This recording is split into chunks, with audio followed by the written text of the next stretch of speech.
It's 420 somewhere, and right now that somewhere is right here on the Cannabis Show. So hello and welcome. I am your producer, Vince, and more importantly, your host, Ricardo Baca. Thanks. Hey, thanks, Vince, and thanks to everyone listening to us on the podcast or watching the show this week. You know, this week has just been slammed for me, Vince. We're working this big project, and I'm thrilled to tell everyone about it. We can't just yet, but it will be in the pages of the Cannabist and the Denver Post in the next 3 or 4 weeks, so we're almost there. Keep your eye out. Vince, how's your week been so far? You know, thanks for asking. It's been kind of easy, dude, because I wasn't involved in this super secret long-term project you've apparently been working on, man. Maybe you are and you just don't know it. Maybe. Well, we have some great guests in the studio with us today. So, Vince, let's delve right into the week in weed, all right? I'm so in, and how about we start about right here in Colorado, Rocky Mountain High. Yeah, I'm familiar with that place, so here we go. In June of this year, marijuana shops in Colorado sold more than $50 million in recreational marijuana for the first time ever, Vince.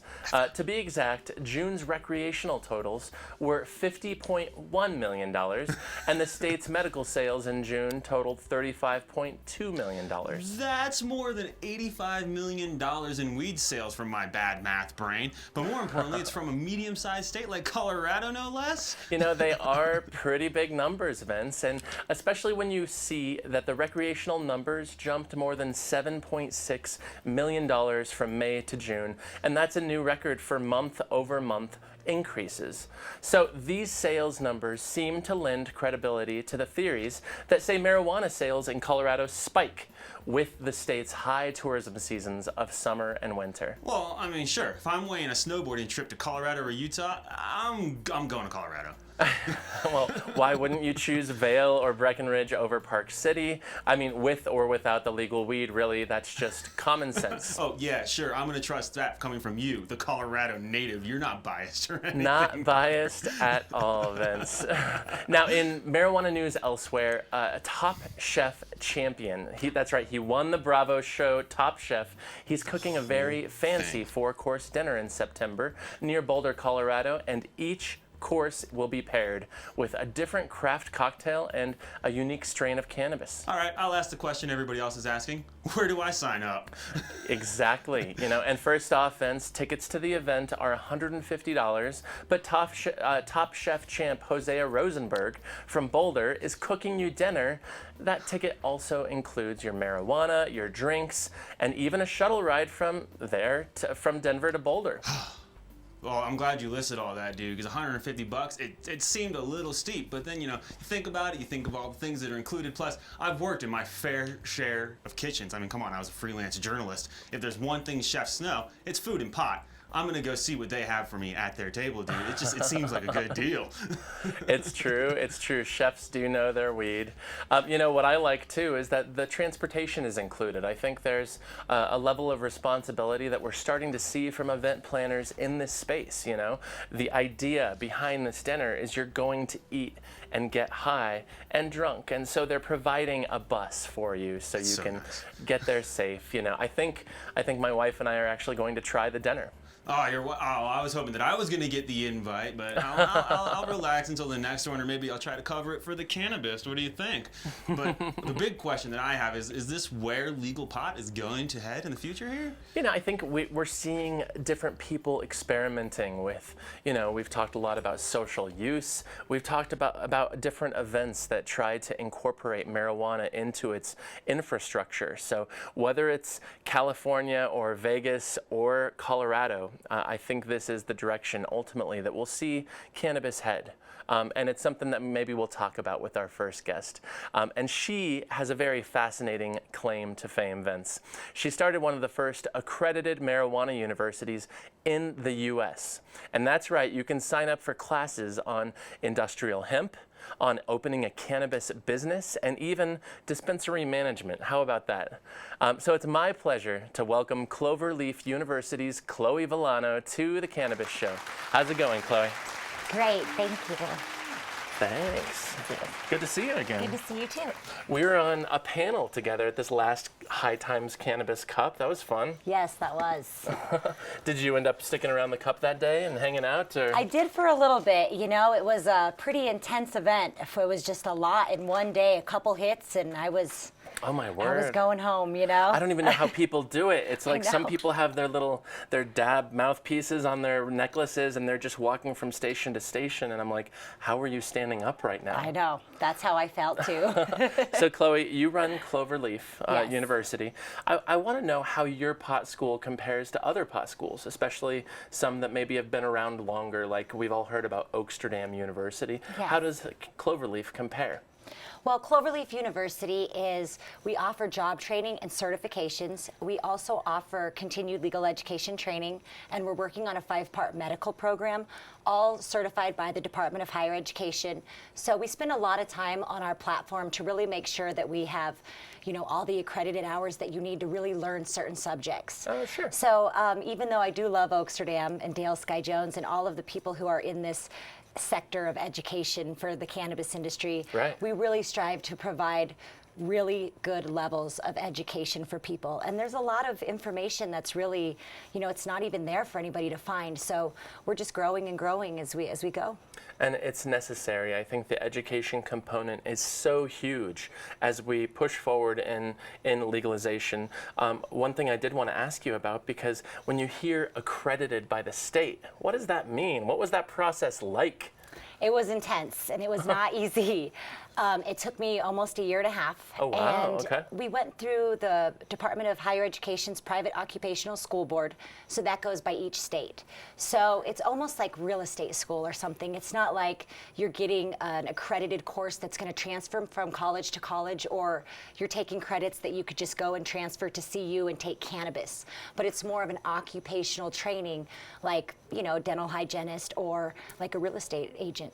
Absolutely. And are you finding more and more that maybe some of these pot shops or cultivations are requiring, or at least asking their employees to go and get this kind of training? Yeah, and even other states are now. They're enacting different state mandated training for, you know, different jobs and people who are going to be dealing with the public and dealing with consumer safety and marijuana issues. Oh, interesting. Yeah, Okay. it's fun. Well, let's go back about a year. Okay, Chloe. So when you're watching David Letterman's late night show and he starts railing off the top 10 courses at the Marijuana University, and you know damn well he's talking about the school that you started, Yeah. what was going through your head at that moment? That was so crazy because I was in Laguna Beach, and wow, okay. yeah, it was the first time I'd taken any time away from Colorado. I was there only for a couple days to meet with some big investors, and all of a sudden my friend called me and he said, "I can't believe it, we're on David Letterman." I said, "What do you mean?" And I just kept watching it and watching it over and over, and I thought, this is unbelievable. But I think that almost every day in this business, like something inspirational happens, and especially with education or where we're moving forward, and I think, is this really happening? Is this our life? Because we worked so hard to get here, and now it's just all finally coming together. And I think the social realm is realizing that cannabis is really rebranded into something that saves lives and is really good for many people. Sure. You know, David Letterman top 10 list is just, know, it's one of those pop culture, you know, in a way it's a memory now as we approach the Colbert era, but my favorite on that top 10 list was number 7, and I believe the class was called Mellows and What Harshes Them. That was so good. I love that. Let's get down to brass tacks. Your most popular class at Cloverleaf is? Cultivation 101 Oh. and bud tending. I would say they're almost in a line with each other. We have wow, a lot okay. of new people who want to get a job in the business, and they're not really quite sure where to start, and a lot of people who want to grow, but they're not sure if it's legal for them to grow or what they can do to even get a job in a legitimate business setting. And Cultivation 101, are these students looking to grow at home first and then move on potentially to a professional grow, or are they looking for a job in the marijuana industry? Mainly looking for a job in the marijuana industry. Oh, cool. But okay. it's awesome to watch them grow, and I think some of them start, you know, with 1 or 2 plants in their house, so that way they don't look like they don't know anything when they go into an actual job setting. But some of them are really new to it, and what's really shocking is a lot of the people that are coming to class are older. Oh, really? Like, Yeah. what ages are we talking about? Like anywhere between 30 to 50. Oh my God, 30 years old? Yeah. My age. No. That feels old to me. Wow, that's cool. And so Yeah. the bud tender training, are these people who typically already have a job, or again, they're looking to get in the industry? I think they already have a job, but they want to switch over. They're just trying to understand what would happen. Some people are so new they don't even know if they're going to get in trouble if they're working in a marijuana facility. So they have really interesting questions. And this is something that's becoming more and more common. I've had dispensary owners on the show just in the last couple months who have talked about how all of their bud tenders do go through some sort of training, whether it's in-house or some sort of out-of-house curriculum. But it's just fascinating. Now, what class do you not offer yet, but you hope to add to your curriculum, in the next year or two? I'm offering a cannabis consulting certification, which is going to be a 50-hour program. And it's Sure. going to be really interesting because I think that there's so many people who have started all these different businesses, and it's wide open, and it's really exciting for business owners, but they don't always know really how to bring it all together with their expertise. So we're working on a really big program here for consultants and people in the industry that are advising other people in business. Well, at the Cannabist, we do get a lot of questions. We get the greatest email from our readers, and I got to give a shout out to our readers. They're so involved and passionate. But one of those questions about getting into the business is oftentimes, how do I become a consultant or how do I become a lobbyist? And I Yeah. thought both of those were pretty random questions, but clearly it has a place. People want to.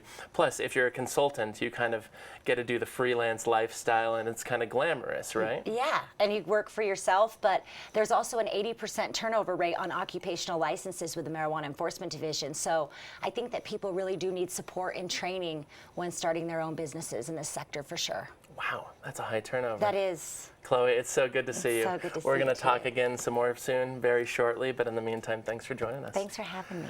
Now, before we invite our next guest out, we just have to throw to our friend Professor Pat for a new segment that we are calling the New Cannabis Lexicon. So, Professor Pat, take it away. Fatty. A joint or blunt that's rolled with a ridiculous amount of weed in it, like something out of a Cheech and Chong film.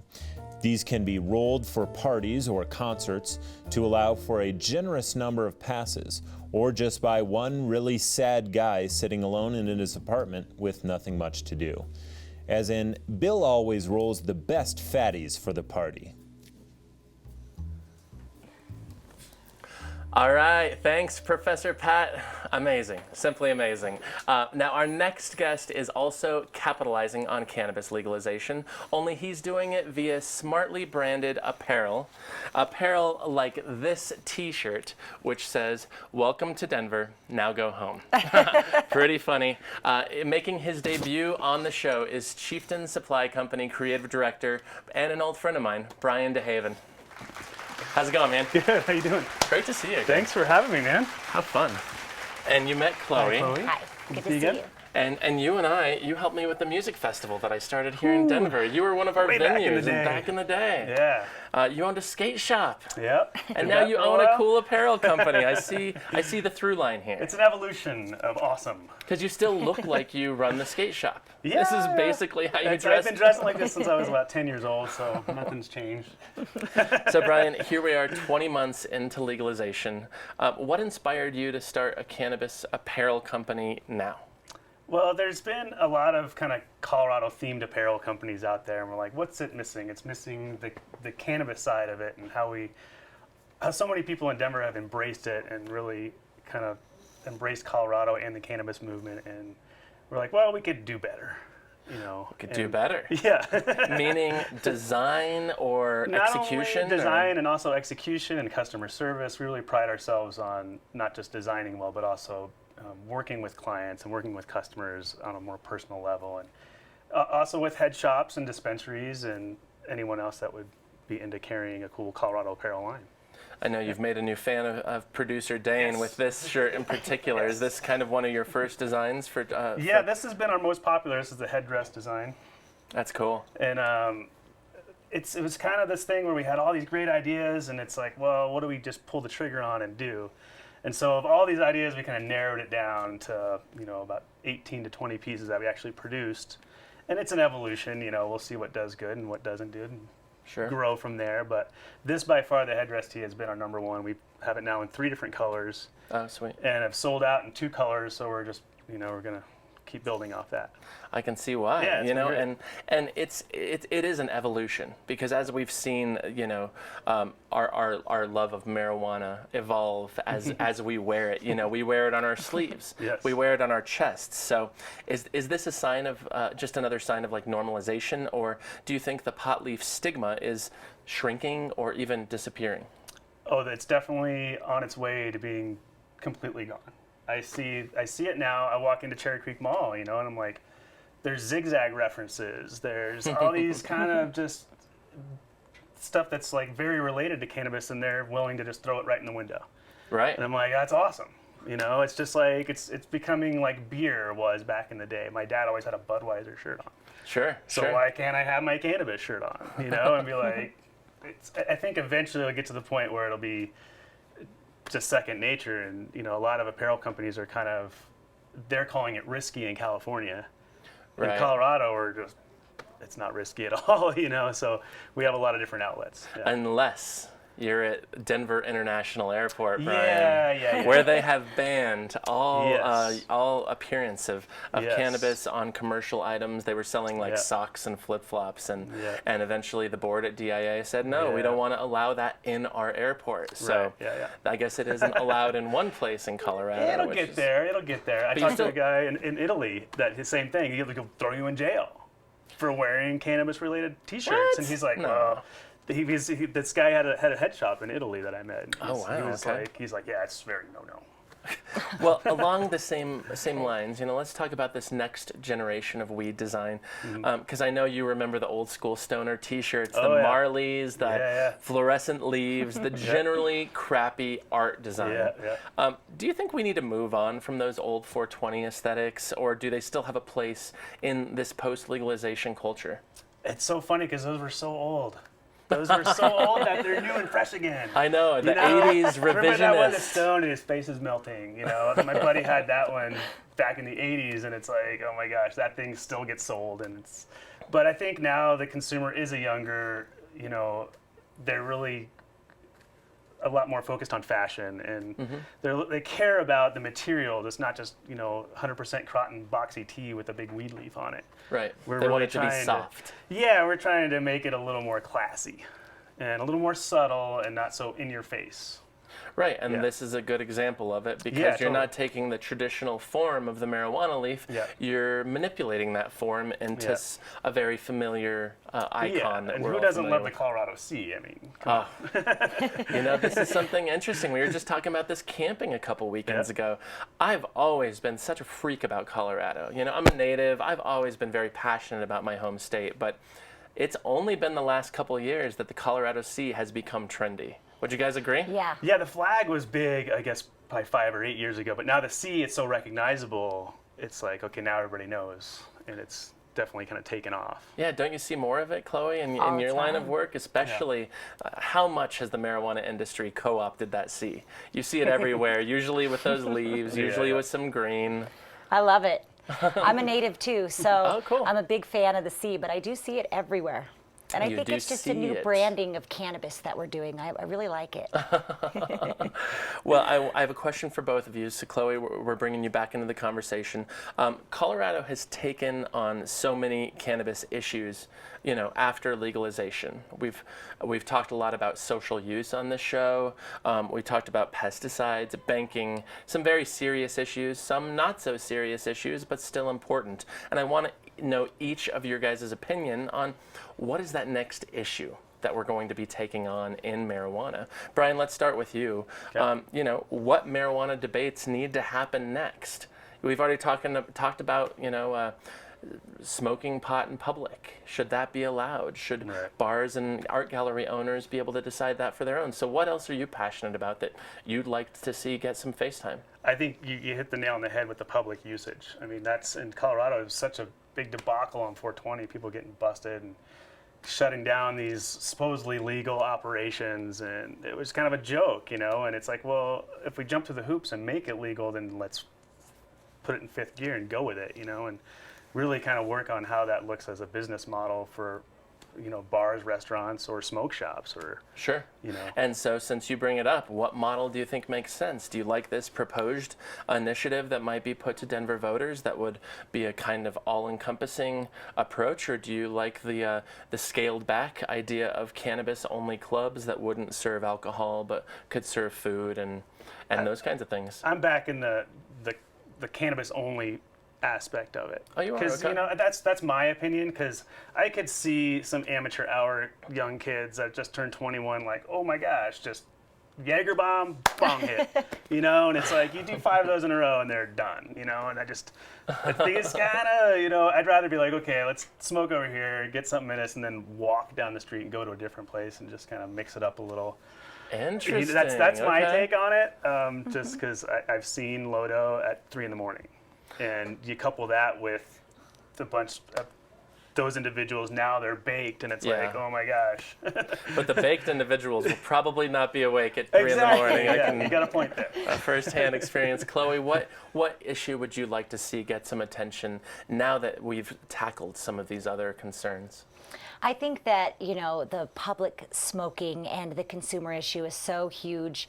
But, you know, do you like people blowing cigarettes in your face? And this is where I really started to listen, is when people compared it to cigarettes. And I actually smoked for a long time cigarettes. Sure. And, you know, it's with all the indoor and outdoor air laws, it's like, do we go to vape pens? And when you have states like New York and places that are banning smokable marijuana and going for just the vaping and, you know, doing basically extractions, I do see that as the future of the industry. So I think that it, you know, right now it's how do we produce the best and safest extractions and write those laws and make them national to where we also match that to consumer safety. And I think Sure.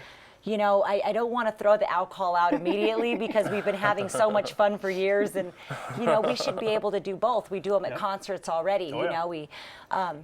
But I understand there are going to be a lot more casualties. Wait a minute, Chloe, you do both at concerts? You smoke weed and drink I do. beer at concerts? I do, you know. Well, it is interesting, and it's going to be fascinating to see if this initiative makes the ballot in Denver in November, and or if it doesn't, and where that kind of leaves us. But Chloe, let's throw it back to you just for a second. City and County of Denver did something somewhat controversial in the last year when they banned home extractions using hazardous materials such as butane. So you think that we need to kind of look at extractions and how we're doing that? Do you think that was a good call on Denver's part? I do think it's dangerous to be performing supercritical fluid extractions in places where you can harm other civilians or citizens, you know. Yeah, sure. But I don't see how, if we can't smoke, I mean, we do have a black market and we know that.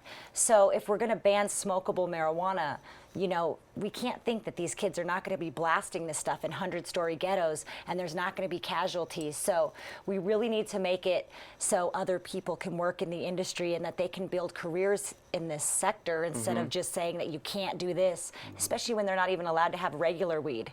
It's going to be interesting to see, are they going to get in trouble for that, or how's that going to work? Sure. All right. Well, it is time for the pot quiz, you guys. Oh boy. And I don't even know if you were expecting the pot I quiz, was Brian. not expecting anything. I wasn't. Quiz. I did not prepare. Well, good, lucky for you, you're first. So here's the first question, and it goes to Brian. And note, if Brian gets the answer wrong, Chloe, you have the opportunity for a steal, and vice versa. Okay. Producer Vince, keeping track of the points. Let's go. Brian, following Colorado and Washington's lead, what state recently decided to take down their interstate's 420 mile marker Oh, that was. and replace it with a 419.9 mile marker instead? Was it Utah? It was not Utah, but that's a good guess. Always a good guess, Utah. Love Utah. Chloe for the steal? I'll take a guess, but I don't know it. Oregon? Not Oregon, Okay. but a very safe guess regardless. And if they have 420 mile markers in Oregon, I imagine Yeah, that's their days are numbered. It is Idaho. Oh, wow. Random, right? Wow, yeah. That is random.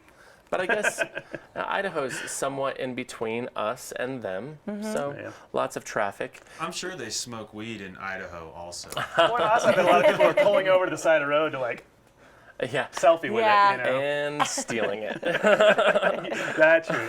All right, Chloe, you're up next. And remember, you got the option for a steal if she doesn't get it right. So, Chloe, we here at the Denver Post blazed something of a new trail when we launched the Cannabist. And we hired a bunch of marijuana critics, and how fun is that? What other major American newspaper just began its search for its freelance pot critic? Ooh, I believe it was the Oregonian. Boom, nice. okay. Points for Chloe. Bravo. Good move. All right, yeah. Our colleagues over at the Oregonian, I had a conference call with them 2 weeks ago.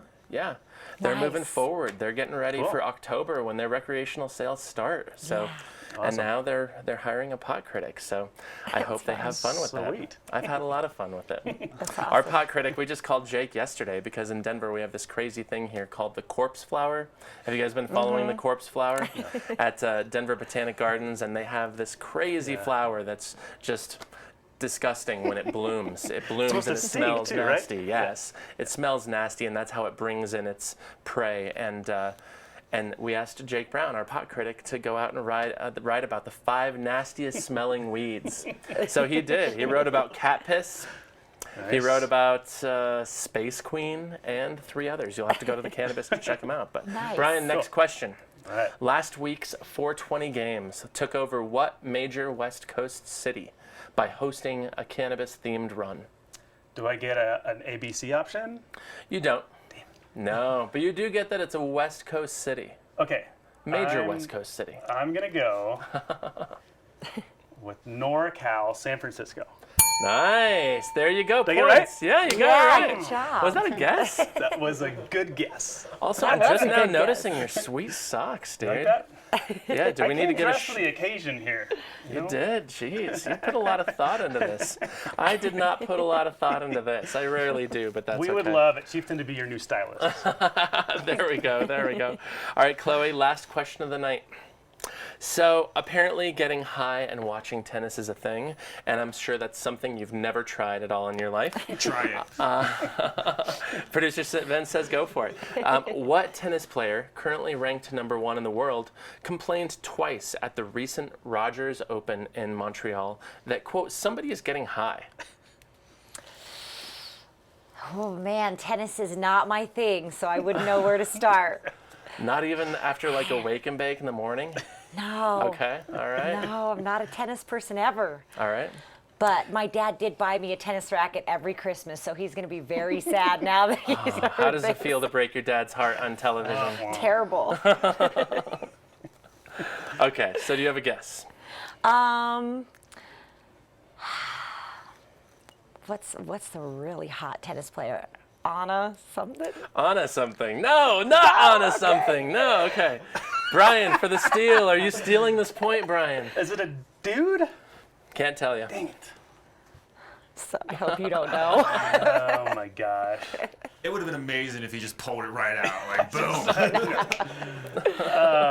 Federer. Federer. Oh, I saw that guy once. Did you? Yeah, he's very talented. But no, it's not Federer. He was probably #1 like 5 years ago or something. That's about all I know. Here's how much I know about tennis. I don't even know how to pronounce this, but I'm going to go with Novak Djokovic.